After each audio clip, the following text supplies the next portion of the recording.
Welcome to the Chelsea Fancast, fueled by Guinness, powered by celery. I am, of course, Stamford Chidge, and tonight it is the Chelsea Fancast preview show, number 1117, and I am joined by a man with a plan, Mr. Jonathan Kydd. I wish I knew what it was, Chidge. Well, I know. I don't know. You just look like you're plotting, aren't you? I am plotting something. You're right. You're actually. plotting. Anyway, Anyway, I am plotting. how are you? You all right? Yeah, lovely. Yeah. I went to the gym today, and I felt the cock of the north. Actually, I felt hey, good. What's happened here? You normally have to pay for that. Yeah, you do. You do. No, that's the cock of the south. You've got that. Oh, wrong. okay. You get it free up north, do you? Yeah, up north. Well, it's not as good. Yeah. Dirty bastards. Yeah, dirty bastards. So, who is through the square window tonight, JK? Hello, Siri. Why have you responded when I said bastards? You're not any answer? They weren't forthcoming. Who can say? So, who have we got in the square window tonight? I won't respond to that, he said. Ooh, in a slightly camp way. I won't respond to that. I'll ask again, shall I? Who have we got in the square window tonight, JK? We got the square window. Well, it just so happens it's the great Tony Glover. He knows, enthusiasm and smut, and a great deal of savvy from Grocer Jack himself. Lovely. Oh, don't let us down. Oh no. Yep, that's exactly where I got my my Twitter handle from. Yeah. So for those listening in my dogs are about to bark because I think someone's about to come through the door. So I shall mute myself if that is the case. No, that's all right. We don't mind, mate. It's a shambles. This show, it doesn't matter. It's absolute shambles. We're like less than 3 minutes in, and it's been more shambolic than most shows that last 2 hours. So don't worry about it. Sorry, I did wonder that, but then I sat with you last Saturday, Chidge, in a pub in Portsmouth. Now that was a shambles. Where I thought we were ultra professional, mate. I thought we were ultra professional. In terms of drinking, we projected the exact image that the Fancast needs: professionalism, confidence, calmness, reasoned argument and debate, and lots of Guinness. Yes, we were very well. I can't speak for you, but I was absolutely battered. I believe the word I use is how battered were you, Chidge? I was absolutely battered. Oh, okay. Yes, Can I just say that I forgot what I was going to say. Oh yeah, I was going to say that you are, as a producer, you are clearly offended by my antics with attempting to introduce. No, JK, I've known you for years. I'm beyond that. I'm past the point of no return. Nothing you can do can upset me, faze me, annoy me, humiliate me, belittle me. It's all fine. Everything's good, mate. I'm off for a wee. No, I'm not. I'm kidding. You know what? You've just shown your mug, and I'm just realizing what a mug I've been, because I have got a coffee here. I have in my hand a coffee, but you know what I've done? Massive schoolboy error, because I got one of the pilot mugs from Tim in the post this morning, and I haven't got it. I know, so I've completely balls that up. But never mind. We've got a show on Tuesday. It'll be there then. Right. Quick. What? Yes. What? The mug won't be there till Tuesday. Well, I unless I can run down the stairs, I don't think I can get down the stairs and back up again. You know what? I'm going to, because I can put the titles that we have in the middle on loop, so I can actually get up and down the stairs. I will do that. But Tony and I can make some covering dialogue. No, don't worry. I'll do what I'll do what I said, because that makes more sense. Right, now, as ever, don't forget, of course, you can still listen to this show live, Chidge, live. Well done. Every Monday and Friday at 7:30 p.m. or 8 o'clock, depending on how we feel. Tonight it's 8 o'clock. And even then we were a bit late, because this show is a shambles. I mean, this is the point. This is the whole point of it. Anyway, Chelsea-fancast.mixlr.com. And of course, if you do that, you can join in the chat by posting on the live chat page, as lots of you do. Great fun. Now, of course, as you should all know by now, you can also watch us. Yes, indeed. You can watch us on YouTube and Facebook as we stream it live via video. So you could see our ugly mugs or Jonathan's beautiful little face, depending on how you prefer it. Anyway, so you can go there if you want to. There's also a chat room there, so you can all have a bit of a chinwag there, and you might even get a response from us. Of course, you can follow us on all the socials at Chelsea FanCast, and of course, don't forget to watch, listen, subscribe, like on Acast, Spotify, Apple, all good podcast platforms. Because we put up the podcast as soon as we've done the show, and of course, if you wish to, you can leave us a lovely, glowing 5-star review. And another thing you can do, which would be very nice, is you can join our Patreon Patreon site, for want of a better word, which basically means you bung us money every month. It's like demanding money without the menaces. I reckon it is something like that. But it all helps. Yeah, what do you do? Well, patreon.com/Chelsea Fancast. If you do that, you will get a Kerry Dixon banner, a little mini banner of the one that I should put a graphic up of that. I will do. I've got mine upstairs. So I should the next show I'm on, I'll make sure I have it down here. Yeah, because we can show people these things. I keep having to remember, JK, that we can show and tell, isn't it? Show and tell. That's what I have to remember. So there we go. So yeah, anyway, you get a Kerry Dixon banner, a little mini one, and you can of course join our Discord group, which is like the chat room 24/7. Great people in there. Yes, I saw that, JK. Fucking hat shandies. Yeah, so you can do that. You said. Yeah. Anyway, enough of me warbling on. It is time for JK's presser, which will no doubt be shambolic. It's a shambles, mate. It's a shambles. Oh, God, that's thrown it at me, isn't it? I haven't looked at the running order. Blimey, O'Reilly. The presser. Well. Here's an interesting thing. What I hate about the whole process of Poch and the presser is you sort of know what he's going to say now. We've got used to things he's going to say. He's going to say, when asked anything about the injuries, I don't know. I leave it up to medical. And you think, why is an elite manager ignorant of who is available to play? I don't get that. Is this a sort of covering thing? Does he do that deliberately? Does he say it because he doesn't want to give it away to the opponents? But when it's been all over the press for the week anyway. And also he gets asked several questions that we already know from experience that he will not answer. So he just waffles. And there's a wonderful moment when he's actually asked, one journalist, don't know who it was, sort of goes for it halfway and starts asking questions like, excuse me, have you stopped believing in the project? And how are you feeling? Do you feel unfairly judged and things like that? You know, which he goes, and he doesn't answer them properly. Who would have guessed it? Who'd have thunk it? Well, what is the correct answer for that? I think I know, but I'd like to hear it from you. What do you think the correct answer to stupid inane questions like that are? Let me go through first. No, Shall I tell you my answer anyway? Because I'm dying to. Fuck off would be my answer. Yeah. Could have just channeled you in a Mike Bassett and gone, tonight we are playing 4 fucking 2. No, to be fair to him, also halfway through, he says, "I do prefer answering football questions to these questions." He says that. He's so nice. Ask me why we played 5 at the back. Ask me why the midfielder's only 2. Ask me those questions. I like talking about that. But anyway, I'll be more specific now. But I was just bemused by the once again the idiocy of the questions. Other than this moment in the middle, So this bloke at the beginning asked an extensive injury list. Anyone coming back who wasn't available before? And Poch goes. You think, for fuck's sake, Poch, fucking hell, don't you know who's injured or what?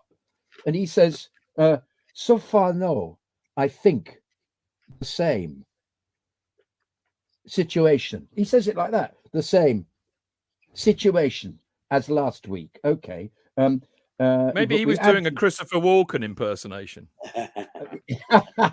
Yes. You should do Pochettino in the style of Christopher Walken. All of those. Anyway, so, Ben, yeah, Chilwell, he's out. Yeah, And so should. Yes. so is Cuckoo. Yeah. Anyway, Lukaku scored last night against Brighton, didn't he? Brighton, by the way, lost 4-0. But look, that's strange. The bag of cement. Wasn't it interesting last night that Brighton lost 4-0, and we've just nicked another one of their sodding gurus, and everything's and the talk is of De Zerbi joining us. What the fuck is it with Brighton? What is the matter with them? Yeah. Oh God. Anyway, he goes. Here's an interesting. He said we add to the list of injury players. He said Levi, yes, and Colwill, and I shouted at the screen, "It's the same fucking bloke, mate." And Chile, he says. So that's maybe Levi's injured twice. Perhaps he is. Or he's getting confused with the bloke that's in the Celebrity Big Brother house. Levi Roots, isn't it? He's in there. Yes, he was. He said, and Gallagher not training as he's got a virus. That is the news from the medical, and then the journalist said Gallagher doubt, and he said, still is not here. He says the problem. He said you lose weight, your energy's down, you need time. And my deduction from that is he won't be playing. All right. So you see if he may play a few minutes, ready to assess over the weekend. And the question was asked, fans, how have you and the team responded? And he said, nothing to say. We understand the frustration. We accept, need to improve, change the feeling. Hope the Monday fans will be behind us. It's Chelsea. We are not matching the expectation. That was very true, actually. That's when they react. That's why they react this way. Then he said, and I wanted once again to shake my fist at him, we need to work really hard to try to win games. For fuck's sake. Of course you do. That's why the fans behave this way. Yes, it's what we need to create a better relationship with the fans. To win. Yes, Yanana. Yes. And then the bloke said, Newcastle inconsistent, down to injury. Do you have any view on that? And he said, 1 point. Difficult to be consistent if you suffer too many injuries. And then the journalist said, they score goals. What do you do about it? And he sort of looked a little bit, as if what you asked me that for. He said, the most important. He still hasn't got this right. It's called the most important thing. The most important thing, we say in English. We don't go the most important. But they all seem to be. They all seem to be. I know you don't like that, Chidge. He doesn't like me having a go. I think it's Argentinian. I think when you've been in the country for 11 years and you get that bit wrong. Mate, okay, let me tell you a story. Let me tell you a story. When I was about 16, I used to do a part-time job. I used to as a sixth form student. It was great. We used to drive down to Eastleigh and work in the Mr. Kipling's cake factory. And in fact, I was head of the treacle tart machine. And I used to get persuaded by gnarly old lags who'd worked there for their entire life. They said, mate, if you put a pie in the machine without a tray, it gums up the machine and we can all have a break for half an hour. So they used to bribe me to do that, and I did. But anyway, there was a particular guy there. He was an Indian guy who worked there, and he'd been in the country for 17 years. And it used to intrigue me that his English was not as good as mine when he'd been here as long as me. But the reality is, some people find languages and learning out languages very, very difficult. I think if kick him for being an incompetent manager or whatever. But it's a view. I don't agree with you at all, of course, because as is your absolute right. That's absolute right to agree. I just think that even Ranieri learnt. He used to say the most important is, and then after a few lessons, or somebody saying to him, "It's the most important thing," he started saying the most important thing. So I really don't think that some of these errors in idiom and syntax are easily dealt with, Chidge. I really don't think. I know they are. need You know how they to do. You know how we deal with them. What we do is you write a letter to Mr. Todd Bobley, saying, "Mr. Bobley, my name is Jonathan Kydd. I'm a lifelong Chelsea supporter, and I'm hereby offering my services as a cunning linguist to help Mauricio Pochettino to speak at a language better, and I will do it for free because I love Chelsea." Italian. He's not Italian. He doesn't speak the language better. Chidge. You should offer your services, mate. I think that's being racist. Oh, I think saying you should offer your services. I think you should offer your services free of charge. Yes. See, Tony's saying yes. See that look at his face? He just said yes. I think you should offer your services free of charge. Anyway, the thing that pisses me off is always the most important. Who's put Gabriel Ewan? Great plan, Chidge. No, stop, Gabriel, up yours. 1-0, Chidge. Anyway, back to where we were. He goes, the most important is for us to be us, he says. Bless you. Yeah. We need to find a different solution with 3 out. We need to see, hey, here's the great news, everybody. We need to see if Cucurella arrive in good condition. Oh. So to be fair, Cucurella, he was improving when he got injured again. But I mean, is it just me, or have these players been out an inordinately long time? Look at Navia, for Christ's sake. I mean, bloody hell, what's going on there? We're going to get on to Chile's injury eventually. So Cucurella will be playing. Or again, we change the way we play. I don't know what that means. The last 3 days, we work on the best balance. So he's got a team in his head that he's been training with. We want to perform in the way we want to perform. No shit, Sherlock. So is it going to be a young team? Asked the journalist. Well, yesterday he said we had 9 training with the first team. They had 9 youngsters training with the first team. And he said, we know them well since beginning of season. They've been between, and he chose these 3 numbers, 8, 5, and 9 training with us. Well, it couldn't have been 5, 8, and 9, who knows. Having them will be great for the future of the club, he said. Building future and confidence. So, and then we've got, he was asked, experience. Now, here's the thing. He was asked, don't you think that you should have more experienced players playing in the team? The squad is too young. And I thought, how's he going to answer this? And interestingly, he didn't. He just said, maybe yes. Then he talks for ages about injuries and doesn't talk about the question at all, and avoids it beautifully. And he says, in my situation, never allowed us to work with the full squad or compete for a place. That is going to be a point for me to prove. I don't know what he was talking about. Didn't answer the question. We cannot give up, he said. It's all down to very bad luck. He said, on the other hand, though, it isn't really down to bad luck. It's other things as well. But then with that, he gets onto that later. And then he was asked a question, have you stopped believing in the project? And my reaction was, well, he's hardly likely to say yes, because if so, he'll be sacked. And he put, I really believe we can succeed with all these problems. We got to a final. Look, we beat Brighton, we beat Newcastle. Still believe we can win games and be close to Europe. Are we watching a different team? I thought to myself. Saints and Spurs, another question. They loved you. How are you going to turn the Chelsea fans around to see the real you and believe in you? Only by winning games. Who asked that? Another, I don't know which way they are, I'm afraid. Then it's all couched in, you can't hear. You should do your research, mate. I'm letting you down, I can tell. You could never let me down. I'm letting you down, Chidge. I should do my research. I can't be asked when it comes to this. Hey, to be fair, mate, to be fair, you watch the pressers, so we don't have to. That's true. So perhaps I should actually go to the pressers. You should get a fucking medal, mate. Yeah, I should. Yeah.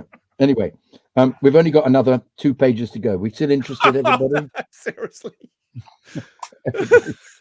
Chidge's little kind of Homer Simpson. You know the little wonderful animations you get of Homer Simpson's brain. Yeah, Yes. that's one of the best things in the show. I think if you had did a Homer Simpson animation of me, I'm looking at viewing and listening figures plummeting as you said that. Anyway, I'll get through it really quickly. He's asked, they believe in you only by winning games. Yeah.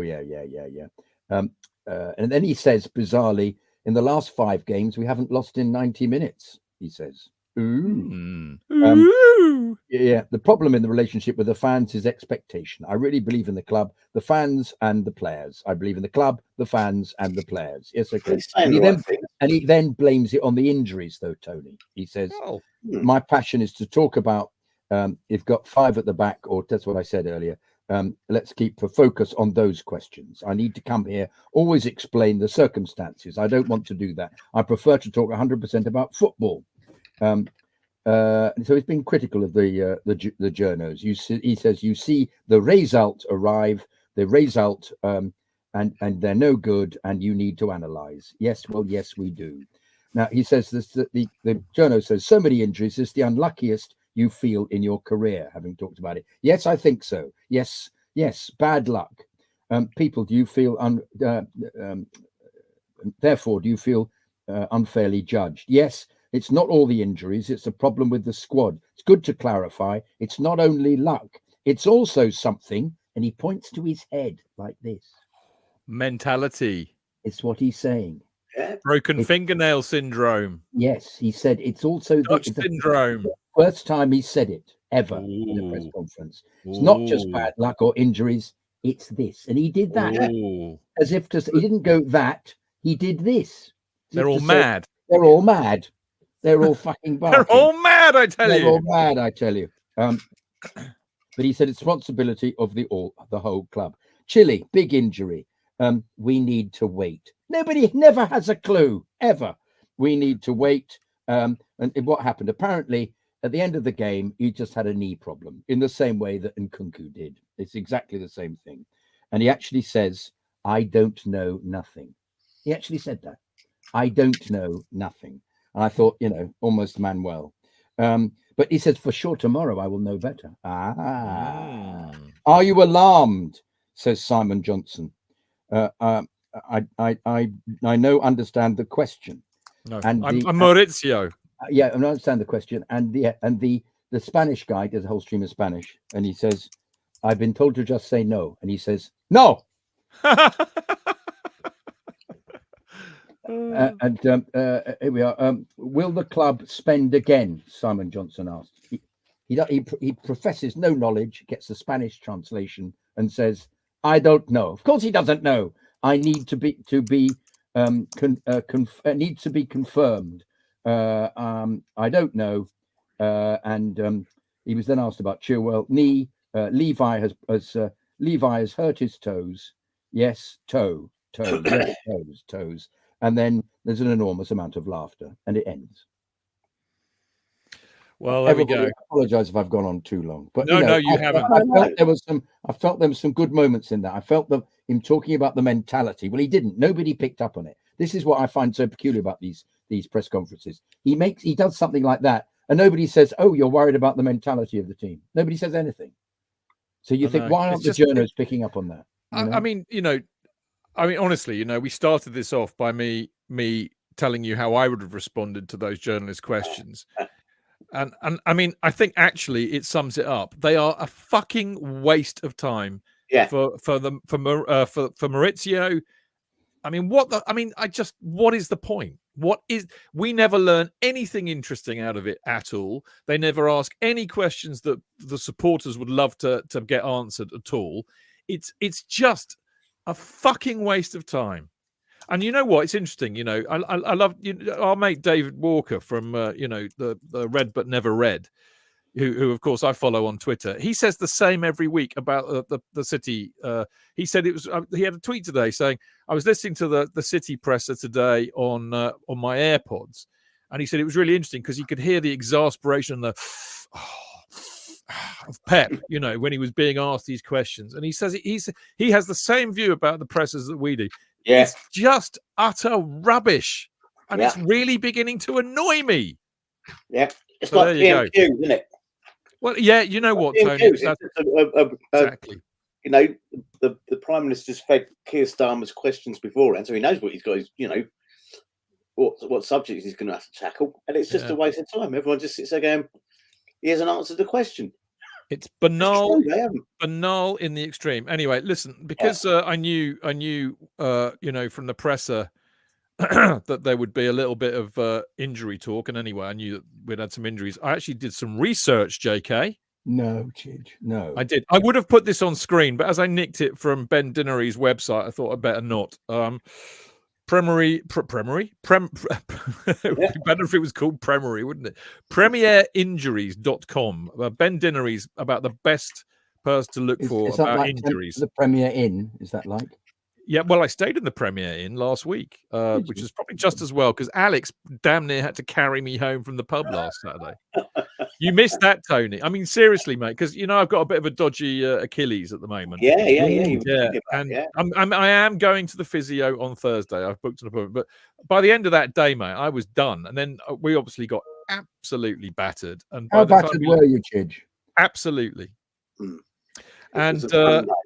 And anyway, Alex had me, you know, one arm Alex, other arm the lovely Kate, and they pretty much carried me home all the way to the Premier Inn hotel. Anyway, back to I've basically printed out Ben's list of injuries. There's an English Premier League injury table. The reason I've got this is this is not just Chelsea. This is a Premier League wide issue. All right, Bournemouth 8 injuries, Arsenal 6, Villa 5, Brentford 7, Brighton 6, Burnley 6, Chelsea 10, Palace 8, Everton 3, Fulham 2. So they're quite low. Liverpool 10, although you'd think it was 100 the way the press go on. Luton 10, City 3, Man United 11, Newcastle 7, Forest 5, Sheffield United 9, Spurs 5, West Ham 3, Wolves 6. So it is a bit up and down, isn't it? What would be interesting is to look at who's got the highest amount of injuries, which is United, Man United,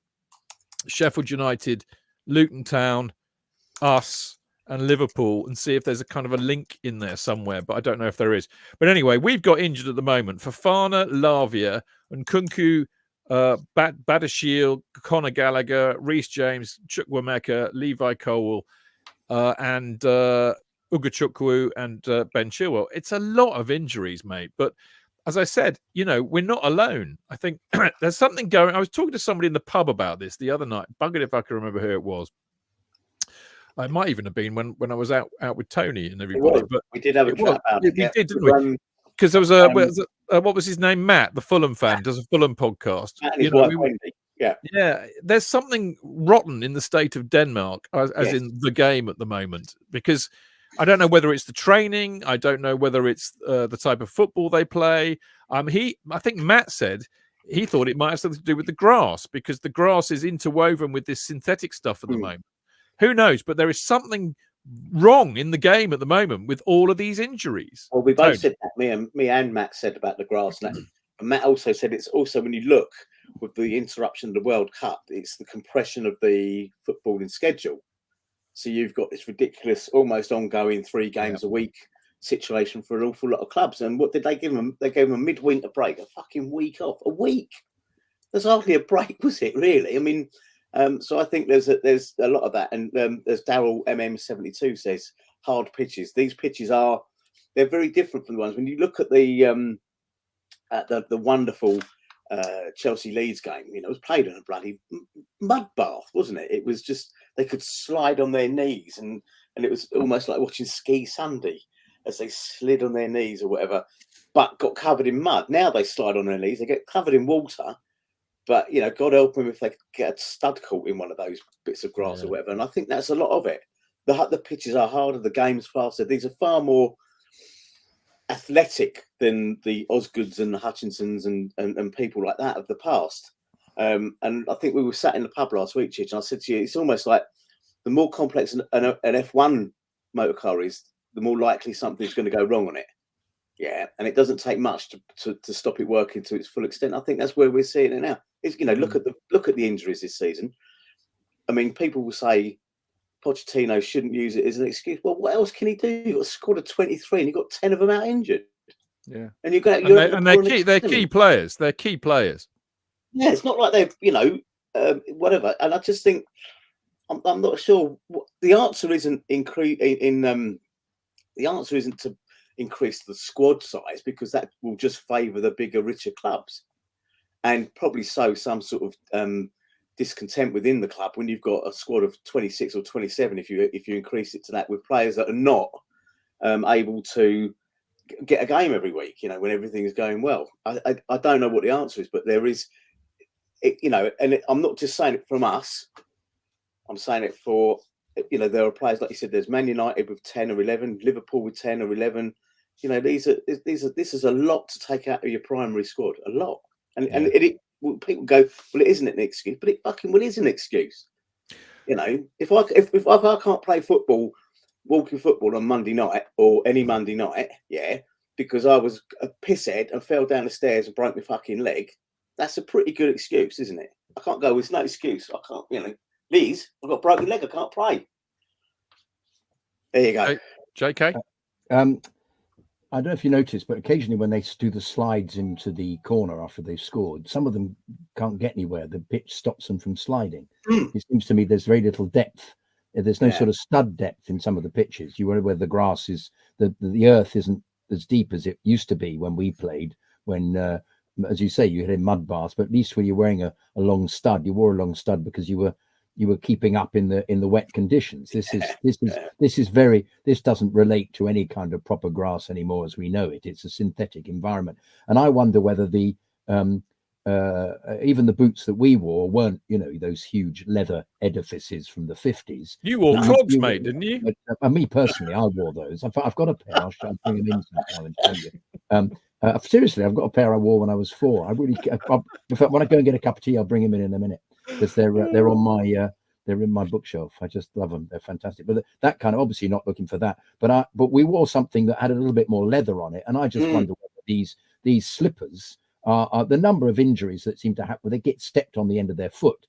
Those fouls never happened because nobody felt them. Nobody went down holding their feet and then, it's definitely a penalty, because that was kind of par for the course. That bit was always, they had a bit of extra leather in there for the foot, for the toe.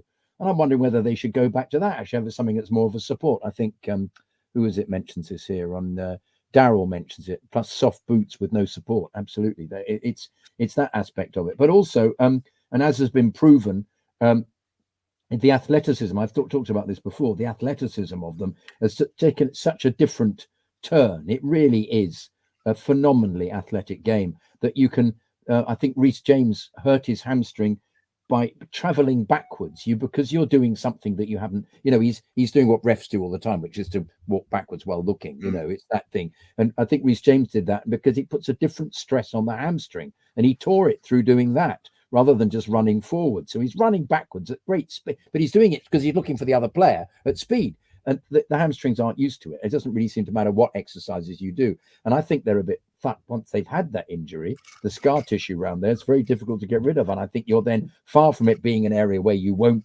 tear it again. I think it becomes very vulnerable. And I think the problem is people have an injury and they then become, that's weak. It's an area, somebody please tell me that I'm completely wrong here, but that's the impression I get, is that they've then become susceptible to that kind of injury because they've had the injury. And they're all trying to get them to be the kind of invulnerable person that some of them appear to be. It would be interesting to look at players who don't get injured. What is it that they do not to get injured? Which are the type of players that don't get injured? That's interesting, isn't it? Because touch wood, at the moment, Connor would be in that category. But perfect, listen, we were moaning about the journalists a minute ago. If we still had decent fucking journalists in this country, what they should be doing is they should be doing a big investigative report on why there are so many injuries across the board, rather than just going, oh my God, Liverpool have got the most injuries, it's all terrible for them, and ignoring Chelsea and not allowing Poch to have it as an excuse. They should be doing a proper investigative report as to why there are so many injuries. And I'll tell you for why. I had a thought, and this is going to be my next CFC UK piece, by the way. No More Heroes Anymore, the title. I've already got the title. because we're being, as supporters, denied something really important here. We watched a team evolve, didn't we, at the same time when, Ranieri came in, of Petr Cech, John Terry, Frank Lampard, Didier Drogba, Ashley Cole, etc., etc. And if you look at the amount of appearances they made, they were, apart from Cech getting his head stoved in by that absolute wanker Stephen Hunt, Lampard got the record for the most number of games in a row. Very, very, didn't get it. And they all became legends at the club. And they all played a lot of games. That's my point. Ben Chilwell, good enough to have become a Chelsea legend. Not a chance in hell. He's going to be injured out of the side within a year, I will predict. I will say the same about Reece James. Cast on, could have been a Chelsea legend. Could have played for us for 10 years. Could have been up there with the Lamps and the Terrys and the Ashley Coles. Not a chance in hell. He'll be injured out of the game within a year, I reckon, or out of the club at the least. And Nkunku, from what we were told, an absolute diamond of a player. Yeah, he's made 2 or 3 appearances this season. You could go on and on and on. So we, as supporters, are being denied the chance to see future Chelsea legends because they can't fucking, avoid getting injured. So there is something. It can't just be them. It cannot just be them. No. There's got to be something else going on. In future, they're going to have to buy players who don't have any kind of injury record. So not only do you have to achieve a certain standard, you've got to be a fit that doesn't get injured. Otherwise, because you're costing the club so much money to get a replacement, because you're costing them not only because the player isn't playing, but you're costing them because he doesn't achieve the level that he's supposed to achieve. So the club doesn't achieve the level. So what I don't understand, JK, technically, these guys are fitter, more athletic than the previous generations. Yeah. Right. So you would have, and all this medical advances, training advances. Somebody needs to study this and figure out what it is. Is it the training? Is it the way we play?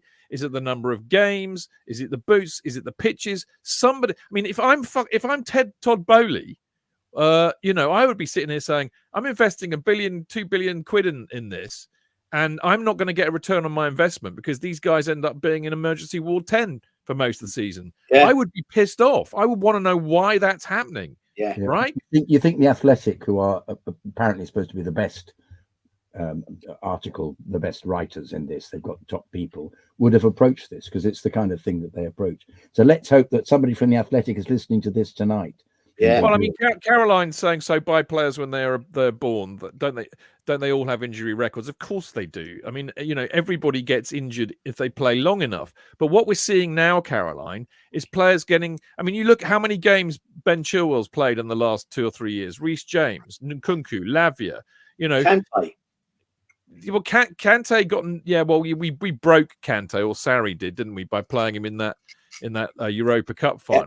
This is not. The length of time they are out for, I think, is what is not normal. When I was growing up, if you got an Achilles injury, if you did your Achilles tendon, you were out of the game. If you had a cruciate ligament injury in your knee, you were out of the game. Well, as well. Yeah, broken leg, you're out of the game. It's not that. It's that. How come they're out of the game for such a period of time when they've got soft tissue injuries? A number of hamstring injuries. Well, I don't know. I'm not a medical expert, but for God's sake, somebody needs to really get to the bottom of this because it's yet another thing we can add to the list of it's killing the fucking game. Yeah. Because it is. Yeah. Who knows what we could have done if we'd have had a completely fit squad from day one with Reece James at full power, Ben Chilwell at full power, and Nkunku, Lavia. Who knows what we could have achieved? And if people turn around and dig Poch out, there's plenty of things we can dig him out for. But I tell you what, he's right about one thing. When you've consistently had 10, 11 players out of your 25 squad not available, it's going to fuck your season up. Yeah. It has indeed. There you go. That was wonderful. That developed into a Chidge rant then, didn't it? A polemic. Loved it. Loved it. You could take that bit out and just put that up. Okay. We'll cancel the show and just put me in it. What a great idea. No. Someone's very kindly put in Mixler room that they've just explained emergency ward 10. That's Holby City for the younger fans. Okay, sorry. Casualty. Sorry, I can't help it. I'm an alcoholic. You know when emergency ward 10 was, Chidge? 50s, 60s, wasn't it? 1959 to 62, I think. What did I just say? Really, Lord. Yeah.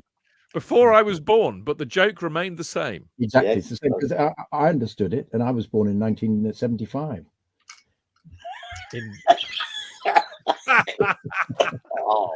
Anyway, we better move on. Yeah. Quick plug-a-rooney time. As you should all know by now, the wonderful, beautifully formed CFC UK fanzine, the stall will be open for business on Monday night, which means you can get a copy of everyone's favourite fanzine in person on a match day opposite Fulham Broadway. Of course, you can also subscribe to CFC UK annually by emailing fanzine@cfcuk.net. And if you sign up for a year, it'll cost you 20 quid in the UK, 45 quid in Europe, for 60 quid in the rest of the world, and £6 if you want it digitally, as in, instead of getting a nice hard copy, they will email you a PDF once a month when it comes out, and you can pay for all of that via PayPal. If you're there on a match, it remains only £1. Hurry up. So there you go. Now, of course, the other thing that we like to remind you of, which we do every show, this is good, Chidge. This is you're good. liking this. I know. Like this. I mean, this has really moved us into the it's moved us into the 20th century. Yeah, it's the 20th century. With JK on the show, we've been loitering in the 19th for most of century. Yeah, we have. Yes. Anyway, Chelsea pitch owners, if you want to own a piece of Chelsea, then you need to get yourself a CPO share. And what that means is that you will have a share of the freehold of the stadium. And what that means in more tangible terms is that, according to social media, you're blocking the progress of the club. You're an old Luddite and will never progress or win anything ever again. And it'll be all our fault. Well, in reality, what it means is that you'll get a say in the future of the club. And that's all. It just means that when the club decide that they either want to rebuild the stadium or relocate it temporarily or even permanently, we'll get a say in saying whether we think it's a good idea or not. That's all. And I, for one, think, as a lifelong supporter, think that that's certainly what we should be able to do. And I'm all for it. Yeah. How did they get it completely wrong, these people on social media? Well, how do they think somehow this is interfering in the progress of the club? What is their mindset? I remember somebody posted a couple of months ago how the Chelsea Trust was just a whole group of people stopping the club from making progress. And despite people coming on Twitter and saying, "You've got it completely wrong, mate," they're pro the club, they're supporters. He just would not let it go. This bloke. Who is this? It's some bloke. He just put, it's a bunch of old Yadars, just fucking the club up. Just, get off. Stop talking about the club in this way. But half of me, because I'm a bit of a contrary son of a bitch, it has to be said. Half of me, I love this club. I love it. I love all the people that I've got to meet over it for a few years. But I'll tell you what, there are a lot of things I could be doing in my life that would be more pleasurable than hoofing up the M3 every other week. Yeah. And, there's plenty of other things I could be doing at my age and time of life. And, half of me says, fuck it, Chidge, walk away and let these twats have their say, and then watch as Bowley and Co. Move it to Walthamstow and sell Stamford Bridge for a tidy profit, and then see us all fuck off to the third division and actually not be a club anymore. Because if they don't care, because they'll have made the profit. Yeah, and if you're in your 20s, and you're all for like, oh, well, we're all like stopping progress, blah, blah, blah, blah, blah, then, on your heads be it, mate.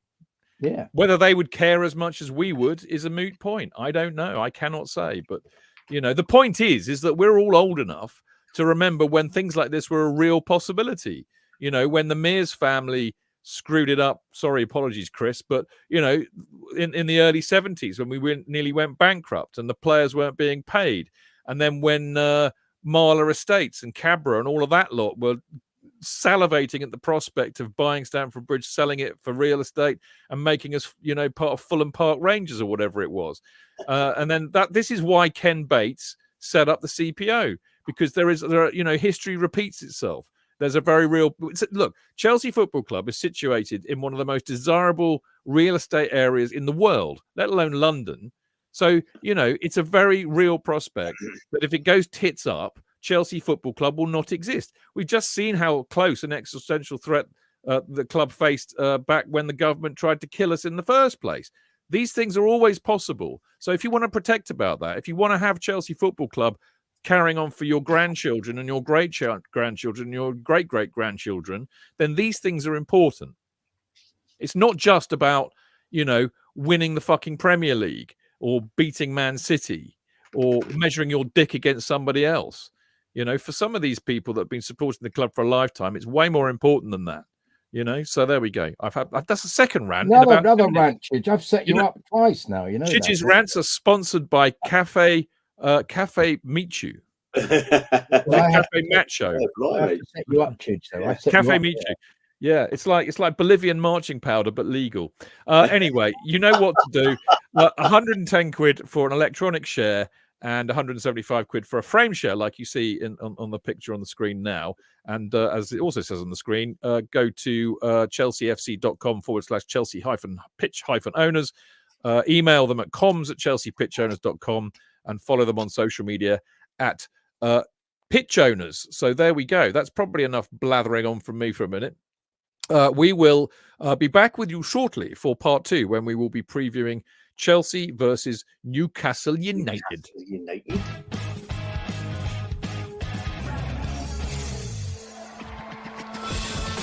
Real fans, real opinions.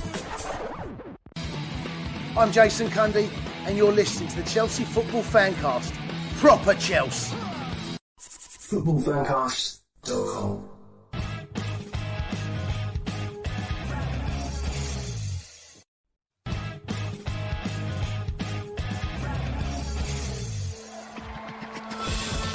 Real fans, real opinions. I'm Jason Cundy, and you're listening to the Chelsea Football Fancast. Proper Chelsea. Footballfancast.com. Hooah! Hooah! Hooah! Real fans, real opinions. I'm Jason Cundy, and you're listening to the Chelsea Football Fancast. Proper Chelsea. Footballfancast.com.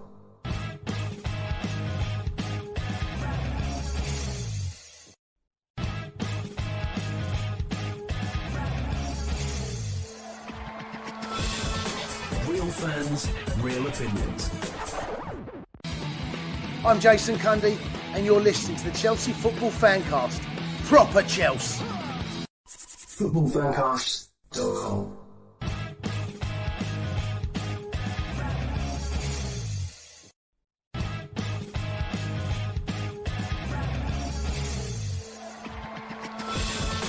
Real fans, real opinions.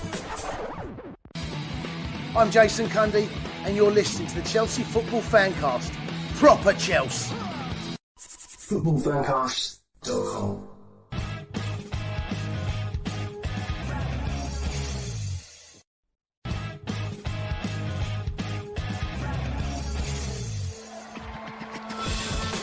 Real fans, real opinions. I'm Jason Cundy, and you're listening to the Chelsea Football Fancast. Proper Chelsea. Footballfancast.com.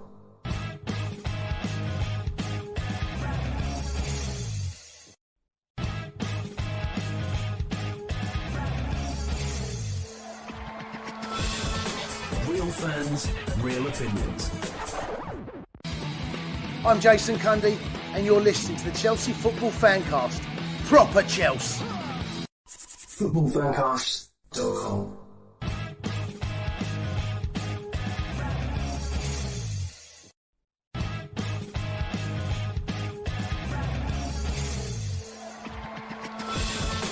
Real fans, real opinions. I'm Jason Cundy, and you're listening to the Chelsea Football Fancast. Proper Chelsea. Footballfancast.com.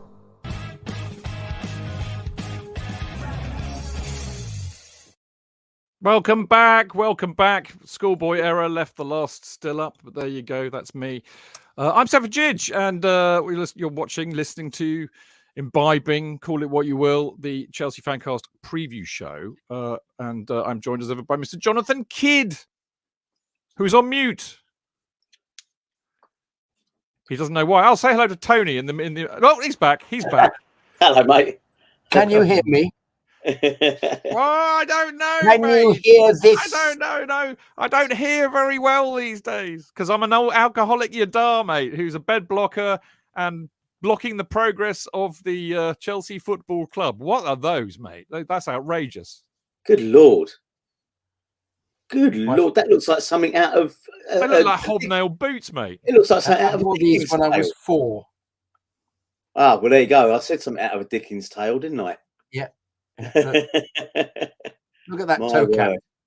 Look at that. You wouldn't get a metatarsal injury then. No. Metatarsals? What are you talking about, mate? What are they? Who does he play for? They are fantastic, aren't Look they? how They far up are. they go. Look at that. Look, I've even got earth in the studs. Look at that. Look, Good the leather Lord. studs. Look at Oh, that. that's priceless. That is. That's priceless, JK. Didn't your man clean your boots, JK? I asked him deliberately not to do that, just because this is earth from Queen's Gate, because my school was up in South Kensington. Queen's Gate. We used just by the Albert Memorial. We used to play football there. Good grief. Yeah. I too have something to show you. I don't think it's as impressive. It's not that. Not that. Not again. No, it's not as impressive as that. But you know what I said earlier? The reason, sorry for people who are listening live, we had a bit of a longer break. Yeah, a little bit of a longer break than usual, which meant you heard our kind of signature music about 18 times in a row. But it's because, as I did say at the beginning of the show that we have we're on a big merch thing at the moment at the Chelsea Fancast. We're going to have T-shirts and mugs, and today Tim sent me the pilot of one of our mugs. Can you see that? There you go. That's going to be on a T-shirt. Just there. That works perfectly. Just there. Yeah. We sell Connor. We roti. Oh no, we riot. If they sell Connor, we riot. Yeah. Look at that. Isn't that beautiful? Yeah, a lovely mug. It's blue inside. It's been used. You can see the coffee detritus there. There you go. Wow. It's lovely. Yeah. So we're going to have those, and we've got other designs too, which we will be showing you.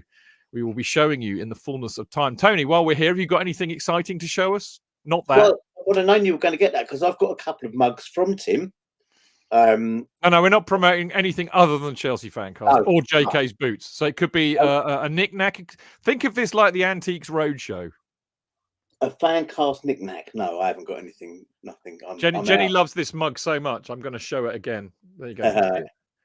So they sell Connor, we riot, Jenny. Yeah, we're going to have T-shirts with that on as well. So there you go. Yeah. Right, we should, Fancast Megastore upcoming. Very right, absolutely spot on, Daryl.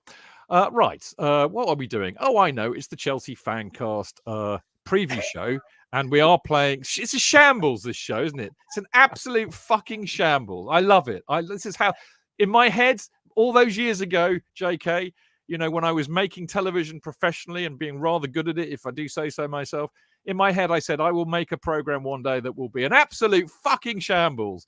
And this is it. I'm happy. May I say I'm so pleased I'm able to contribute to it. I know. Mate, I share in your delight, and I'm just honored to be a shambles with you. I really am. Anyway, right. What time is it, JK? We know, don't we? It's time for my team selection. Ready? Ready? Are you ready? Yes. Close your eyes and close your eyes and count to three. Count to three. Whoa. Count to three. Can you manage that? Counting to three. It's a bit of a ask, I know. 2, 4. Close enough. There you go, JK. Oh! There you go, mate. That's my team selection. For those of you listening in black and white, it is. Oh, well, of course, we've got this massive fucking injuries situation going on. So I've gone, this is what I think really picked from who's available. So Petrovic in goal, obviously. I mean, if he picks Sanchez, we riot. Now, Disasi, we know, is fit. So I would imagine he'll play as a centre-back. Silva, I believe, is fit. So I will imagine he'll play as a centre-back because we know that Colwill is not fit. We also know that Chilwell, our left-back, is not fit. So that leaves us with a bit of a quandary. I wouldn't put Cucurella in there if you paid me £1 million. What I would do is I would play Gusto at left-back because we know he can. and I would play Trevo Chalobah at right back because we know he can. Now, no Disasi can play right back apparently. Watch, I don't agree with that. I don't think he can play right back quite as well as I think Chalobah can. So that's why I've done it that way.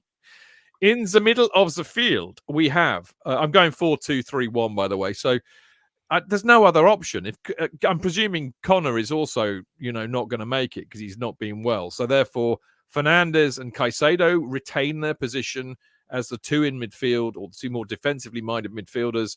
And they will probably be on their last legs and about to expire from exhaustion at this rate. But what you gonna do? Now the kind of 3 and the 1. I'm staying as I did last week, which Pochettino rather annoyingly completely ignored. Sterling doesn't get in for me because don't start me on Sterling. Well, you heard enough. We went through Sterling in the pub, mate. We are of one mind, aren't we? Yes, we are. I thought Mudryk did pretty well against Leeds in the kind of number 10-ish role. I would be prepared to give him a go there, it being that Connor is not fit. I like Jackson on the left. I think he's much better coming in from wide than he is centrally. So I would stick him there. You've got not much of an option on the right. You either play Sterling, which I'd rather not. So therefore you have to play Madueke, who does infuriate, I know, but I still think give him some games, see what happens. Palmer is our floater in the false number 9-ish kind of role. That's what I would do. Discuss. Brilliant. I agree with every single selection. I knew if I said that without saying who, you would both talk at the same time. I just wanted to extend the shambolic nature of the show. Jonathan. No, it's me. No, it's you. Yeah, Tony. go on then. Go on. Go on, Tony. Hurry up. Well, I was going to say, I think that's that is almost player for player. That's exactly what I would have chosen. Gusto, because he's just turning out to be superb, right? Chalobah, I've never understood why we were up for selling him anyway, because he's come through the academy, blah blah blah, and he basically he's never really let us down. Disasi, I believe, I'm beginning to wonder if he's actually sort of a fullback version of Captain Scarlet, because he's played every single game this season, and he gets kicked and battered, and nothing seems to. How battered does he get, Tony? He gets how battered does he get? He gets very battered. It's Caicedo and Fernandes, and I like Mudryk in that position there. I think he can weave and cause problems. I think he can really get under Newcastle's skin. And with that 3, because I like Madueke, I know a lot of people don't. I like him. I think he's got a lot of potential, and it needs to be captured in the same way that Ferguson used to capture and mould younger players who were a little bit maybe more maverick in his United pomp. Jackson, I agree, looks better coming in from the left, aka Nicholas Anelka, knows what a striker needs to know where the ball is. Lovely to see him score with his head. Wow, what was going on there? We were in the pub, Chidge, and you might not remember this, but I said to you that there'd been a thing it might have been in the Guardian or somewhere, where Jackson had been watching videos with Pochettino of Drogba and of Jimmy Floyd Hasselbank and Diego Costa. Yeah. So maybe some of that is starting to sink in. And if that's what Pochettino does, and he gets Jackson firing anything like any of those 3, I'd be well happy. And Palmer, like you said, he's kind of mercurial. I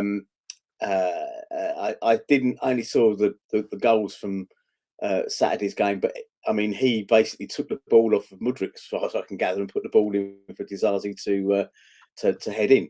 So we're in a position where we haven't got strength in depth. So I like that. I like that a lot. And I would, if you can get through to 80 minutes with that and holding on to a 1-0 lead, I'd be tempted to try and fucking stick with that until the end of the game, rather than make substitutions for the sake of it. Nah, he won't do that. He'll bring all. No, he won't. But I just wish he would. Sometimes, sometimes I just think, leave it alone. We're doing all right. And also, the fact that Sterling isn't there fills my heart with joy. Yeah, well, that's what I would pick. You know what Poch will do? Well, yes. Or will he? I mean, he dropped him. He dropped him for Brentford, didn't he? Really? Yeah. So I said to you, it might have been on the deck of the HMS Victory that there is probably nothing that Sterling can do to redeem himself in my eyes. You did indeed. JK, what are your thoughts on the old Chidge lineup? I love it, Chidge, but I don't think he'll play Silva. I think he'll play Cucurella left back. He'll play Gusto right back. He'll play Chalabar instead of where you've got Silva. He'll play Cassidy in the middle instead of Mudryk. He's already said in the press conference he's got kids to play, and I think he'll include him in the kids. I think he'll play him from the middle beginning. And I agree with you. I think unfortunately, I think he'll play Sterling, Jackson, and Palmer, just because he seems to give him one match off on the naughty step, and then he brings him back in again. That's what he did after the Wolves game, didn't he? Was it that? I think it was. So I think that's what he'll do. But I'm not convinced about Silva. I don't think Silva. He didn't mention Silva. Nobody mentioned Silva. You think they would have done, really? He wasn't mentioned in the presser at all. I don't know what the situation is with Silva. Whether he's now thinking, well, we don't play with him because we've established that he slows it down. But but I don't think he'll play Mudryk there. I think he'd bring Mudryk on there to play there if necessary. Despite I quite like the idea that you said there almost as well, because although I like that back four, I think there's possibly if you can wangle it another way round, Silva would be a good one to bring on if you're 1-0 up for the last 5 or 10 minutes. You want somebody to slow the game down. You want somebody to put their foot on the ball and be, just generally not do much with it. That might be the ideal thing for him. As great a player as he is, I've made it very plain that part of the reason we're so slow coming out from the back is because that's just his way. Yeah, definitely. Yeah, so you know what, Gilchrist might get a shout. JK, thinking of it. Yeah, he might. Yeah, maybe Trevo and Dizazi as the centre backs. Gusto on the left, Gilchrist on the right. That's a possibility. But I hear what you're saying. I mean, Cassidy would be a real turn up for the books. I think that will depend on how knackered Fernandes and Caicedo are. Although I suppose he could play in the number 10, couldn't he, Cassidy? Yeah. We shall see. The very fact he mentioned the kids, whether that Gilchrist is still considered a kid, whether Cassidy is considered a kid, but he is only, they're all much the same age, aren't they? But he's been in the he's just been playing with the first team, and I don't think he doesn't consider him a regular first teamer, obviously. So perhaps that's what he meant. But it's going to be intriguing, as always. Yes, it will indeed. And we will find out at approximately 7 p.m. on Monday night. We've got a whole bloody weekend to wait until we find out. So maybe just put this show on loop for 48 hours until that happens. Now, listen, in my research, Jonathan, I've done some research, as I like to do. Actually, no, I haven't. I've just nicked it all from Flash Score. I cannot tell a lie. But anyway, I've got some remarkable records and statistics about this fixture, which frankly blew my little mind. And I'm going to tell you what they all are when I can find them. Here we go. Get a load of this, right? Chelsea have got just 10 wins to their name after 26 Premier League matches this season. They've drawn 6 and won 10. But Newcastle, who are only Newcastle are 4 points better off than us, so they're basically somebody that we need to be overhauling if we've got any aspirations of just squeaking into European competition.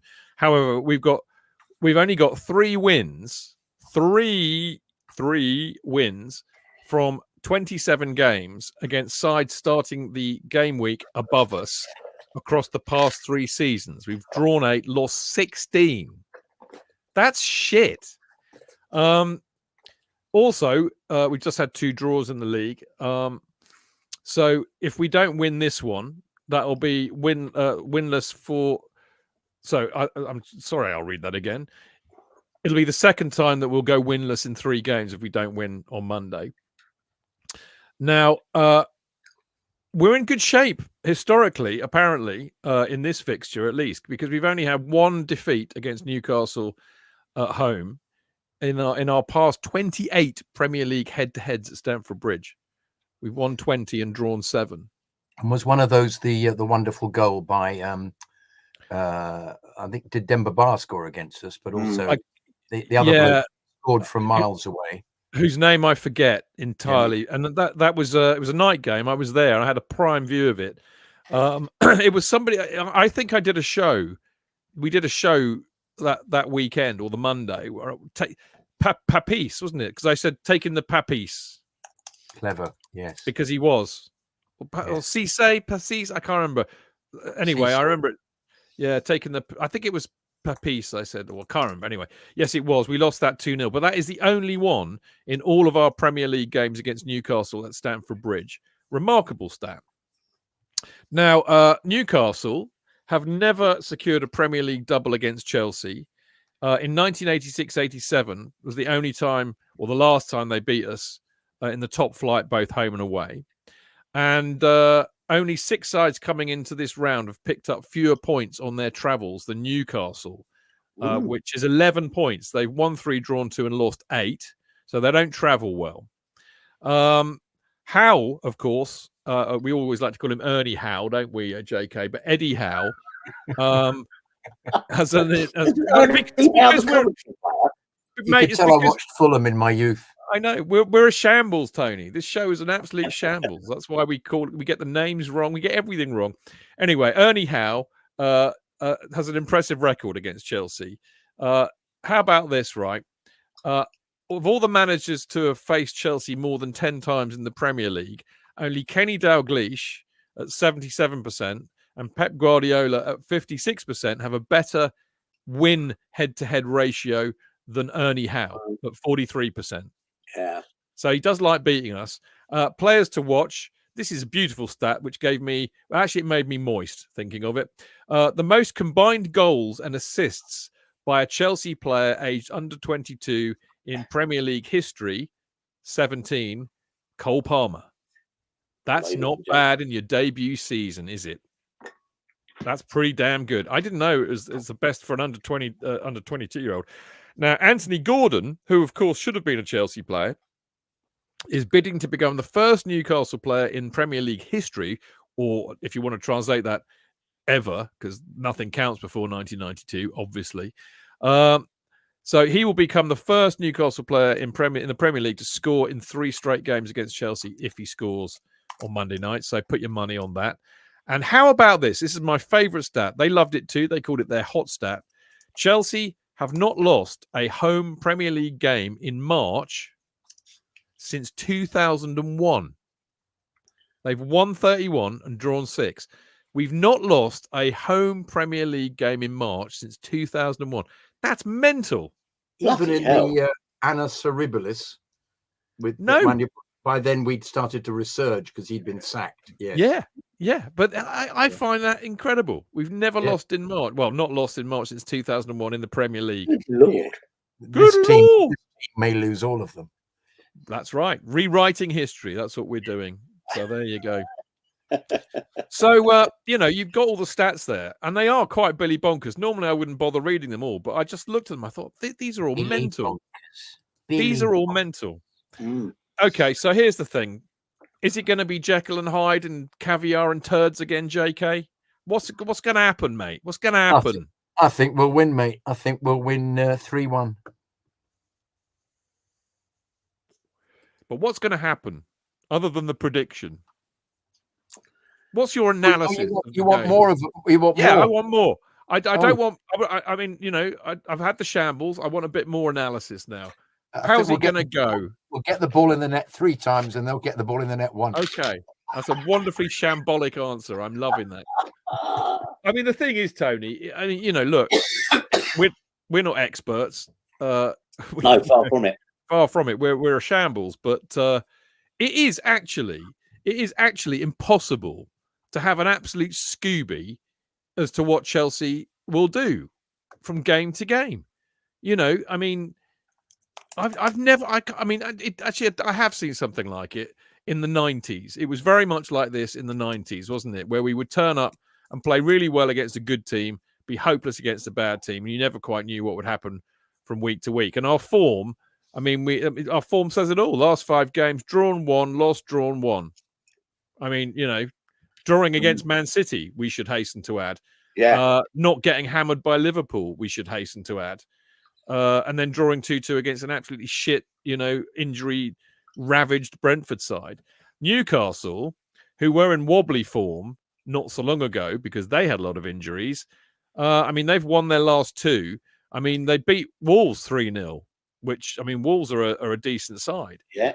So that was quite a good result. They were shocking against Blackburn. I watched a bit of that in the FA Cup. Blackburn should have beaten them, mate. Yeah. They were woeful against Blackburn. They got absolutely humped by Arsenal in the league the game before that, 4-1. And then they drew. So actually, their recent form's a bit as up and down as ours is, to be quite frank. They were lucky against Nottingham Forest because Forest, of course, were robbed, weren't they? Again, they always seem to be robbed. So, I suppose these are 2 teams that are about as schizophrenic as each other, really. So I think this is so hard to call. What's going to make the difference on Monday, Tone? What's going to make the difference? Bloody hell. I'm going to say that playing Mudryk behind the front 2 will make the difference.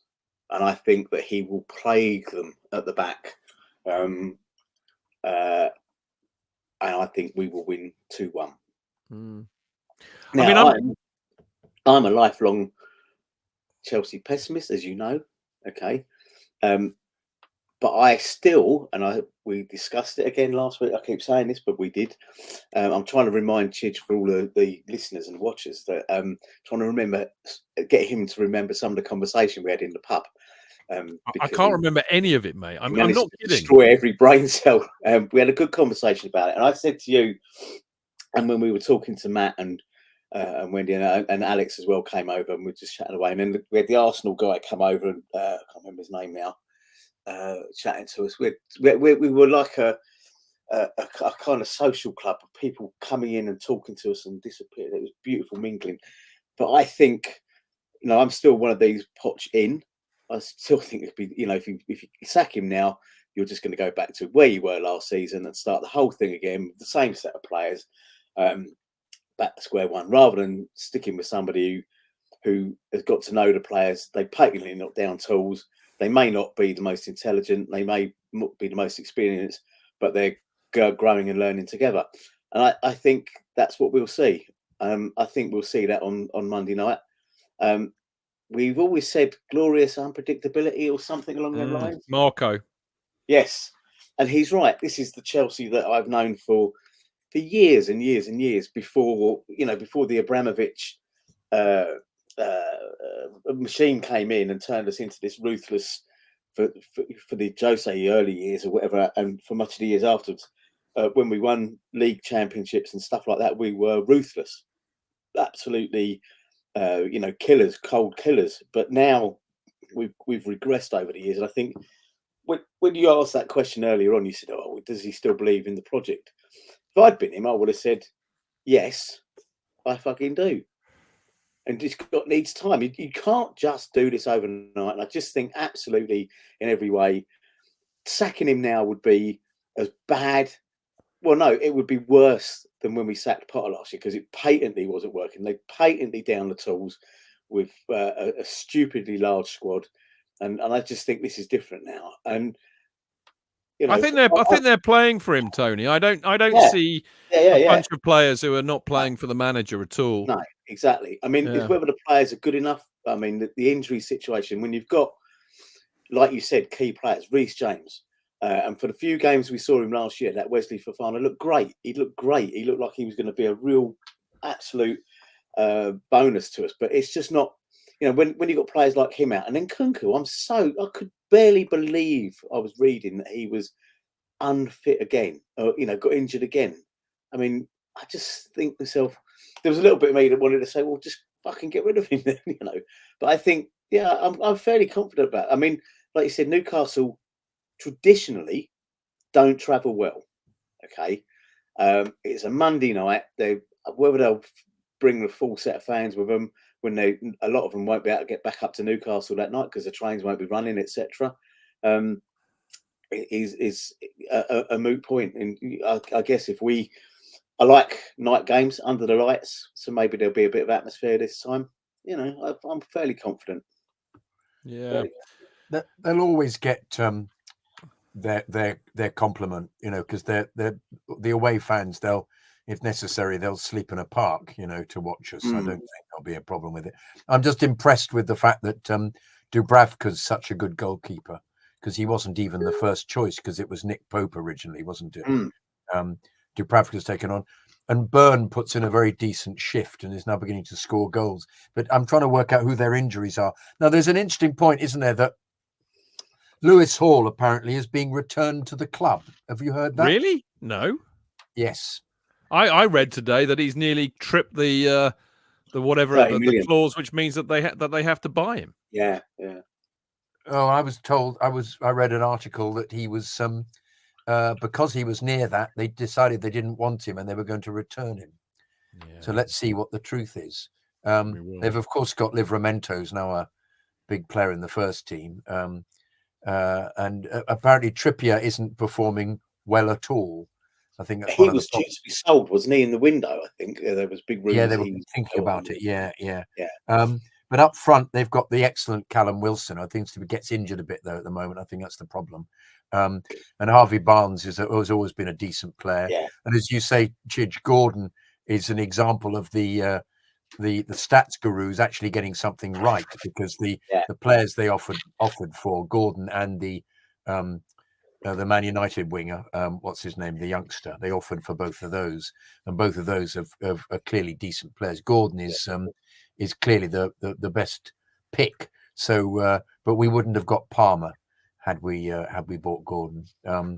So there is a positive, and Isaac is their great scorer at the moment, and I think that's why Wilson. Is that Chris Isaac? Yeah, funny enough. Well, if he's playing, it'll be a wicked game. Oh, you beat me to it! Yes, you beat me to it! Oh God! Oh no! Because I don't want to fall in love with you. He said he's up there. Yeah. I don't want to fall in love with you. All right. All right. Back to the football. Back to the football. I tell you what, boys. What we do know about Newcastle is that they are dirty northern bastards, and they will kick us. They are bastards. Like that, and they're bastards. They'll be bastards. Had away in shape, man. Anyway, no, they will. Right. They will kick us. Than that. They're horse beaters. They're horse beaten bastards. Horse punching bastards. Yeah. Horse punching. Anyway. Bastards. Oh, thank you. Thank you. Anyway, they will be very physical. They will foul us. They will roll around when they get fouled. They will con the referee. They will waste time. Yes, it is. Ernie Howe for you. He's a bastard as well, even if he's not a northerner. But I think the point is, we need we need to stand up on Monday to the physical challenge that Newcastle will bring. So going back to my team selection, I that's another reason why I want to see Trevoh and Disasi in the side, because they won't, they'll stand up to that. We need to have a few, his houses in there. We don't. I mean, do you know what? I read somewhere actually we've got one of the shortest squads in the league. You wonder about our set pieces. Yeah. I was about to say that Cucurella would stand up for it, but you wouldn't notice. Wait. No, he's like Willow the Wisp, mate. So you're like a bit like me, JK, in that we would best be described as diminutive. Well, I have to say, actually, those people who live in glass houses should not throw stones. Yeah. And Chelsea FanCast have one of the shortest squads in the podcast fraternity. Particularly tonight, none of us are over 5'11". So Mm. So, but no, we do have one of the shortest squads in the league. And I mean, you look at our set piece, shit, it's just rubbish. We can see lots of goals from set pieces. Now you wonder why. So that and the physical challenge are going to be an issue. I mean, it's quite interesting. I was just looking at the stats here. Newcastle's away form has them in 14th position in the league. And our home form has us in 12th position in the league. Right? It's got a draw written all over it. All over it, Chidge. Got All 0-0 over it. written all over it. It All won't be over it. 0-0. Yeah. It won't be You put 0-0. it like that. It won't be 0-0, but maybe a 1-1 or a 2-2. I might well stick that in my Prem predictions, actually. But I think, look, one other thing that I asked you, what do we need to happen for us to get a result on Monday? And standing up to the physical challenge would be one thing. Stopping Gordon would be another, because I think he's a very good player. The other thing that we need to do is we need to be right bloody at it. We seem to start, very slowly, and it's got to be forward momentum. It really, really has. None of this indecisiveness. And then, of course, the second half, which has been our Achilles heel for most of this season, when they seem to come out and not even, they seem to be half asleep or something. I don't know. So they need to be on it at the start of both the first and the second half. They need to be moving the ball forward quickly. And, I think play without a bit of fear, actually, as well.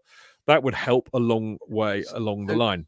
Chidge, we start badly and we're shit in the second half. So is there a little period after that, around about 20 minutes, where we play quite well, and then that's the only bit we play well in? Well, I don't know there have been games this season. The City game, I think, is a good example. The Villa game is a good example, where we came out with all guns blazing and we looked much better for it. But, we have seen, haven't we, recently, second half against Brentford, the extra time against Liverpool, where, I kind of described it to Tony on Saturday as we weren't even watching the match, but I saw what had happened. Yeah. When we can see, I said, I can just see they come out in the second half and they've got their pint on the bar and smoking a cigar.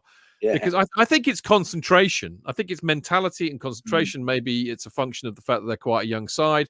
We kind of said as well on Monday, didn't we, JK, that I think a lot of other teams know this, or other teams' managers know this. So they say, second half, go right at them, catch them, cold, essentially. So Poch has got to instill this into them. So, you go out in the second half and you've got to be absolutely 100% on it. We know they can do it. This is where I think Poch is a bit rubbish, because we see this pattern all the time. How doesn't he deal with it? It was completely obvious, yes, that they'd all been sitting back, Brentford, and then all they did was press us, and we just fell to pieces. We couldn't get out of our half. We don't know. We don't know if he is saying that, and they just don't take it in. This is the thing. We cannot know. Back. Yeah. Well, I'm beginning to wonder. I mean, I've got a bit of a theory, I have to say, and I have said it on the show before, but I think a lot of these young players. Yes, I have. I have got a theory. But I think a lot of these young players, spent a lot of money on them, come to a club like Chelsea, which has a huge reputation globally now, largely because of the last 20 years or so winning everything. And and you know what it's like. We've all been there as kids. You get a really good gig early on in your career and you think, oh, made it, mate. Made it. Yeah. Cracking. You think you've done all the hard work because you've made it. When actually the reality is, for these players, it starts now, because you've not proven anything. I'll tell you what, the best analogy I can make, actually, is when you pass your driving test. Because usually you learn to drive when you're anywhere between 17 and 20, usually in this country. So you pass your driving test, you think, oh, great, I can drive. Look at me, king of the fucking road. Yeah. Of course, actually, that's when you start to learn how to drive. Yeah. And I think it's the same with these players, a lot of the youngsters. Yeah. And I'm afraid that is a mentality problem, but that's also a management problem.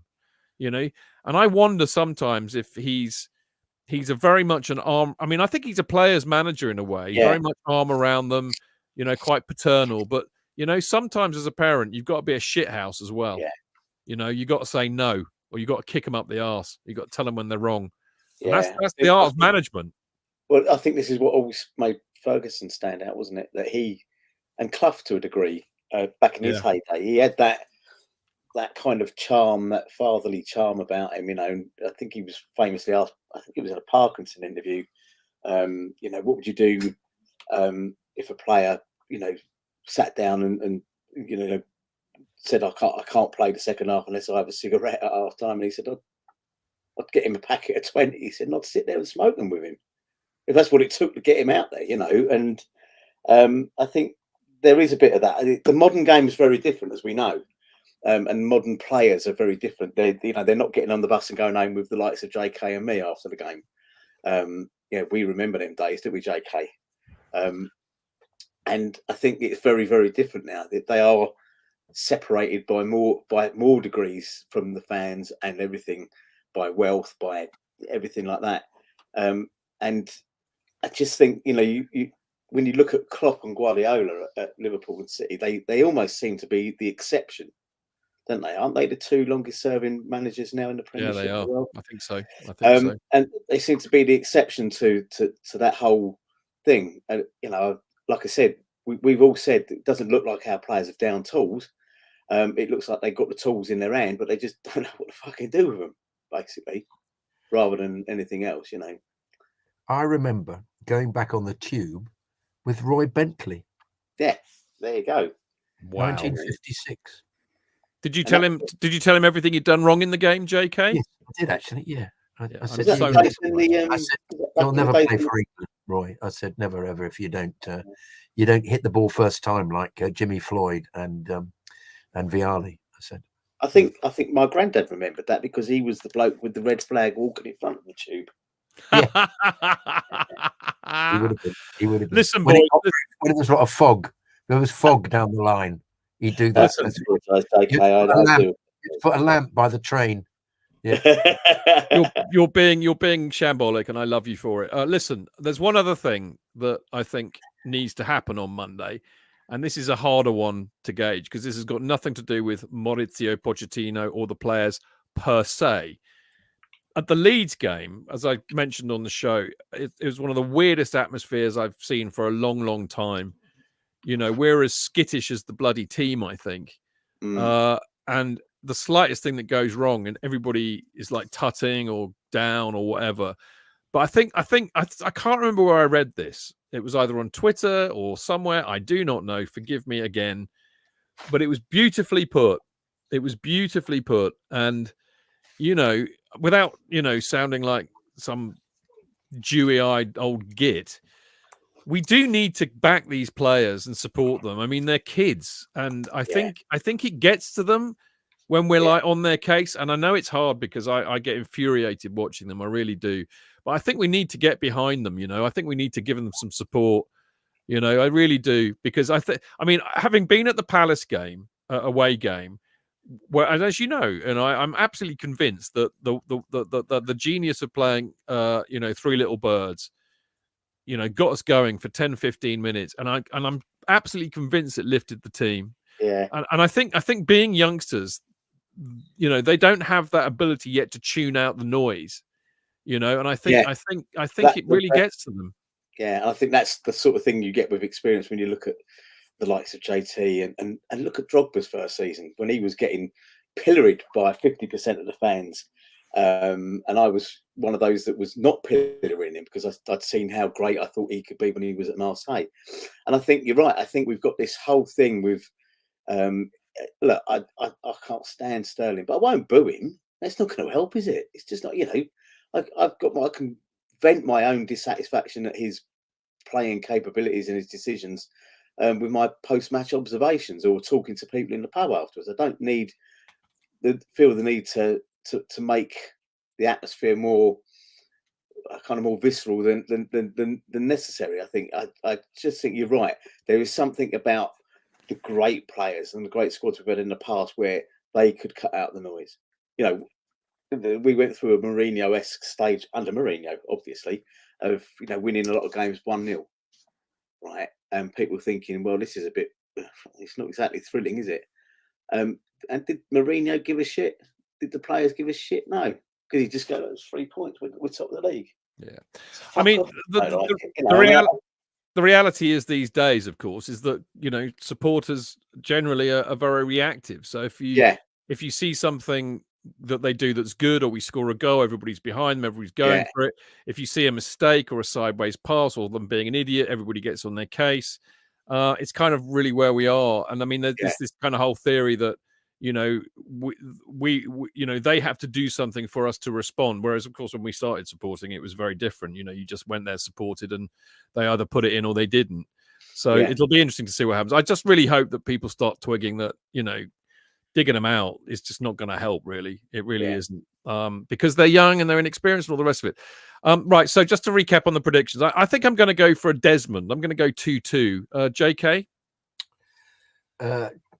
2 for us and 1 for the Toon Army. You sound like you've got a dreadful cold that's appeared out of nowhere. Yeah, I just suddenly sneezed 5 times. Bloody hell, mate. Sorry, right. right. I'm allergic to my room, I think. Okay. Not allergic to this show? Okay, if you want. Yeah, I'm allergic. Take 2. I'm allergic to this show. Right, we'll clip that out. So sorry, I've forgotten already what you predicted. 2 to us, 3 to them. 2-3. Well, that'd be no 2-1. I said 2-1. 2-1. 2-1 Chelsea. I'm going 2-2. Tony? And I did say 2-1. I'm sticking by my guns on this one. All right. And I think we will come back from being a goal down. Okay. Bloody hell. So there we go. 2-1. I'm going 2-2. We'll show some right. mess. Time for one more bit of pluggery, which I know for one, Mr. Glover will absolutely love. But it's time for us to give. I mean, we've only got a few weeks to go. Tony and me are going on this. The Chelsea Fancast Western Front World War I Battlefield Tour, Tony. Yes, and we said that because we were actually out last weekend on what we would call a kind of a pre-season stretch. It was like a pre-season training for military history tours, wasn't it? Yes, it was, and it was really, really brilliant, and it just reminded me so much of the fantastic time that we had last time. And I just think this one's going to be. I think it's going to be even better. I really do, because we're not going into this as blind as we were before. I think we will remember to eat on the second night before we really get into the tray of beer, rather than at the end of it. Yes, when the damage has been done.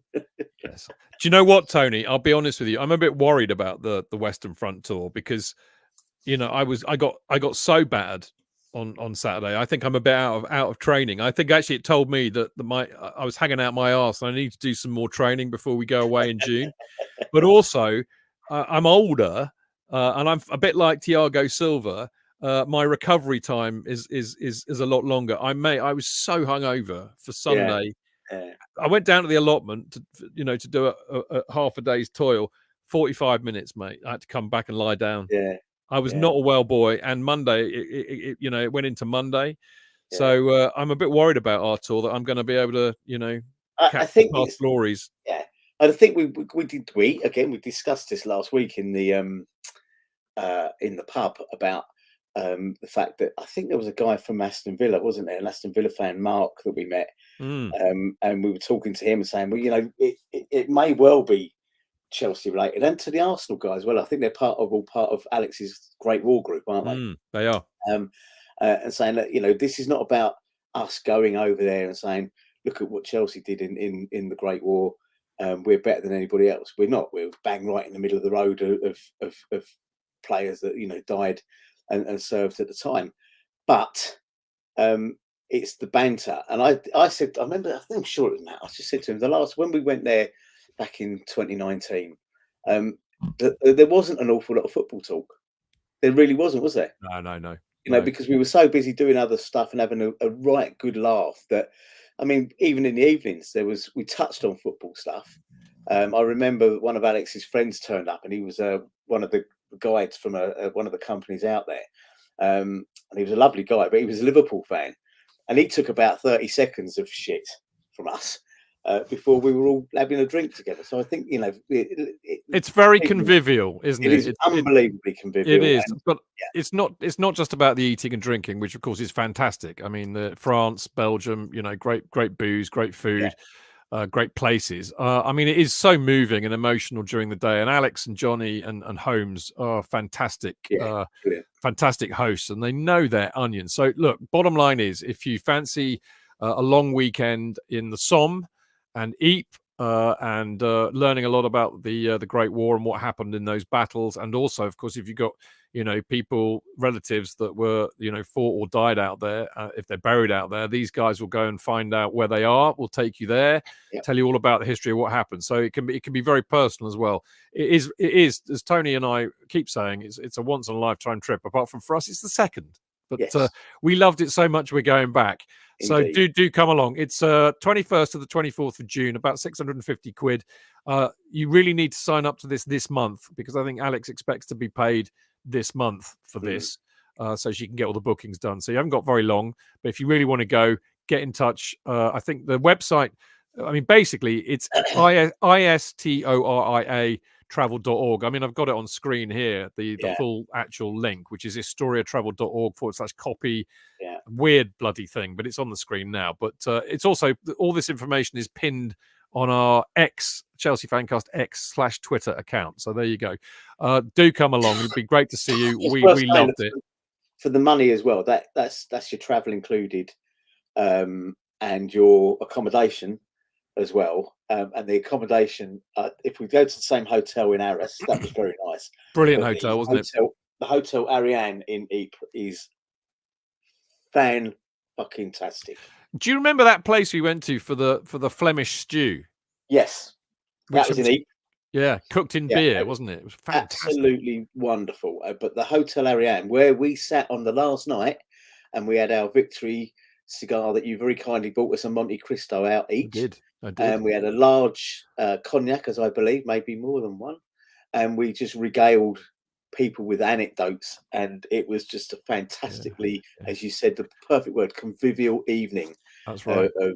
On that last night. It was just superb. Sat out, they had the fire on, didn't they? Even though it was sort of mid-20s even at that time of night, but on these glass, I don't know what you call them, glass. I don't know either. It was very nice. By the time we'd finished, it was a bit like the Fancast. By the time we'd finished, there was nobody there but you and me. Yeah. Yeah, that's about right. It is about right, isn't it? Well, there you go. Okay, but people, you know what to do. As I said, it'll be a fantastic trip if you want to come along. It'd be lovely to see you all out there. We're really looking forward to it, as you can probably tell. Right, we will be back on Tuesday evening with me, His Lordship, JK, and the Housewife's Choice, Clayton Bierman. A bit of a late start. It's 8:30 kickoff because I have clients until 8 that night. So I tell you what, it's a nightmare for me to do a Tuesday night Fancast, because I start my day at 8:30 and I finish at 8. And I have very few gaps in between. So I'm absolutely, completely spent by the time we get round to 8:30. So if I'm talking even more gibberish than usual on Tuesday night, you will know why. But I love you all, so I will be there doing my duty, JK. You're on mute, mate. You're on mute, or you're doing your Marceau impression. I'm not quite sure. It can't be more shambolic than tonight, can it? I hope not. We'll do our best to make it shambolic. As you know, somebody wrote an email or a Twitter account. It was an email, I think, and I'll see if I can find it. But I think we've discovered the new Chelsea Fancast strapline. If I can find it, it just had me hooting with laughter. Come on, where is it? Where is it? Where is it? Where is it? You see, here we go. Here we go. This will be an in off the post, in a future episode of. What did he say? He said, right. Filled in for all the drivel and pointless analysis before and after each game. That's got to be our strap line, hasn't it? Chelsea Fancast for all the drivel and pointless analysis before and after each game. That's us. That's what you want, isn't that? It's you need to hear the whole. He's not digging us out. He's being quite funny, actually. The whole email, but that was what I was drawn to. Yeah, drivel and pointless analysis before and after each game. That is the Chelsea Fancast. What more could you say? I love it. I love it too. I love it too. Remember that other one? Somebody wrote a really pissy one in, and we used that for a while on Twitter in response to either the podcast or one of your fan bites, and they were obviously up in umbrage, and I nicked it because I thought it was so funny, but it was incredibly rude about us. Yeah. You see, this is the thing. You can't hurt us, man. You cannot hurt us. We'll fucking put it on air, man, because that's how we roll. There we go. Anyway, look, as I said, we'll be back on Tuesday with me and JK and Clayton Bierman, the Housewife's Choice, 8:30 p.m. We will be reporting back on the match against Newcastle United, the famous horse punchers. So there you go. I've just mentioned in off the post. JK and I did one this week. It was great fun, wasn't it? I enjoyed it. Bloody long, mate. Christ on a bike. It's 2 hours 40 on Wednesday night. We finished at 4 o'clock in the morning, didn't we? I know, it's crazy, but it was a good one. Lots of very good emails. It has to be said. Anyway, that went out sometime, I think, on Thursday. But we will be doing another one. I think I have a date for when we'll be doing it, actually, mate. I think we're going to do it on the 22nd, Friday the 22nd, because there's no match that week, okay, or weekend. So I thought we could do an in off the post then. So there we go. You got a heads up, 22nd of March. Get your emails in before then, and we'll do another in the post show. Is a heads up a warning?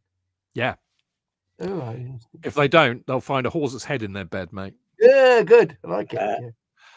Anyway, so there we go. In off the post. The address to send the emails to, of course, remains, as it always has done, chelseafancast@gmail.com. Tony? Yeah, I was just going to say that one of the things we discussed in the PB was that we would get me writing again. Oh, so, God, yeah, I've got to give you access to the site. I'll do it right after this is going to be something that Chidge often uses a lot of my hashtag CFC post-match observations that I do in the car on the way home. Obviously not when I'm driving. That waits until I get home. Often just to try and give a kind of balanced view. It's almost like a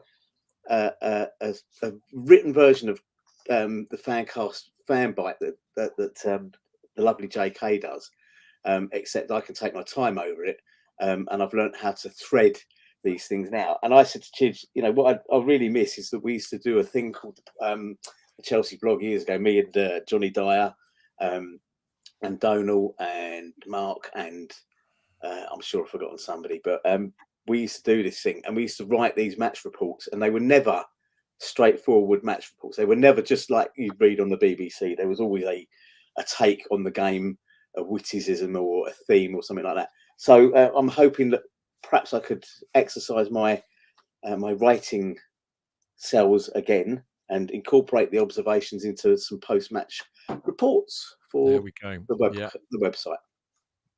Yeah, Tony's for those who like observations. to read and not listen. Yeah, by the way, actually, talking of our website, our much maligned and abused and underused website, I'm currently putting up all of my CFC UK articles on the website. So, and I got a lovely message on Twitter actually from Matt Loop. I think his name's Matt Loop. I'm now busily... You know Matt Loop? Yes, we often we've communicated on X Twitter as well. So okay, LOUT, isn't it? Yeah, that's right. Well, he sent me a lovely message about my latest article, which I think is called "Think Local, Act Global." He liked that a lot, and he wrote some very nice things to me in a message about that. I have replied to him, but there you go. So anyway, if you want my CFC UK articles, I respectfully leave it a month or two, after publication in CFC UK, so DJ can get his mileage out of it. But I just thought, maybe a few of you might like to see a few of them. I may put them up on Patreon as well, actually, as a first thing to do, because we do bugger all for you. So it'd be about time I did. Anyway, enough blathering on. You can follow the show on all the social media at Chelsea Fancast, me at Stamford Chidge, Jonathan at Jonathan Kydd, and Tony at Grocer Jack UK. Tony, as always, mate, what a delight to see you again. Such fun on Saturday, spending the day with you, mate, getting bad. It was great fun. It was, and we did say that we would get together for another drink. Possibly at the pub that does all the Brauhaus pub that we discussed. Yeah. And whatever, because honestly, I mean, it cost me £3.45 return to get to Portsmouth on the train. Yeah, it's mad. So I'm over 60 and I've got a senior rail card. Yeah. And it was just so easy to do. And the pub was great. The Guinness was spot on, wasn't it? I mean, they really had it. Absolutely 100% net. So yeah, it was fantastic, and it's lovely being on the show because it gets me back into my Chelsea mojo, because it's been a while since we've had a game at home, I think, isn't it? It's been a few weeks now. Yeah. So well, Leeds was the last one, but you can make that. So yeah, exactly. So I think this one is something to look forward to, and I'm looking forward to it. But this has been a joy tonight. I love it. Always is. Love seeing you. Love having you on the show. And I'll see you in the Cock on Monday. Looking forward. Indeed, to you it. will. And I will DM you tomorrow, JK. Brilliant. JK, as ever, I just want to thank you from the bottom of my heart and at the heart of my bottom for helping me to make this a completely shambolic show. Yes. Yeah, and may I say, I set you up for both rants. I helped you with the rant. You did, actually. They were spontaneous. Well, I say they were spontaneous. I think they were very much aided by Cafe Machu Picchu coffee. That's the one. I got there in the end. Okay. Yeah. I've had too much of it today, but there you go, mate. Lovely to see you as always. I hope you're feeling, Well, you two hopefully will be sitting together on Monday, won't you? Yes, I will love that. Yes, I think that will be, but I will confirm tomorrow with the lovely JK. Fantastic. Indeed. And any tips, anybody on the presser? Shall I reduce it? Does it go on a bit? No, JK, no. Look, leave that to me. I will leave you more than enough time for the presser. No. I'm just worried that I tend to be quite detailed, and I wonder whether I should give it a more of a. I think if you want a professional tip, I don't think you need to read out everything he says. I think you need to contextualize it a bit more with your acerbic opinions about it. Funnily enough, that was a précis. Christ on a bike! Did he go on for that long? I know. It was 22 minutes. I think, JK, you should have a free hand because you watch the press conferences, so we don't have to. Don't have to. No, but I think I'm getting a hint. Yes, you're saying. Well, since I had Swan, Tony. Yeah. They've taken the Swan off the menu. It was only a reply to Mike. They've got the hedgehog en croûte now. They've got, which is quite. And I did think we could now call it the Chelsea Fancast Omni Shambles. Yes, indeed. We could indeed. Yes. Right. Let's go, guys. I'll try and do that. I'll try and make it. I think indeed I'll watch it, but I think we should make it about. I'll make it about 5 minutes, and I'll be more. No. I'll go for the hints. The main things. Fuck the the one hints. thing you said was about. We've been doing this for 16 years, and we've never listened to what anybody said ever. So why should we start now? That's true, but I don't want it to be. I don't know. I just felt I feel that I'm. As an act, I keep thinking I've lost them. I've lost them here. I've lost them.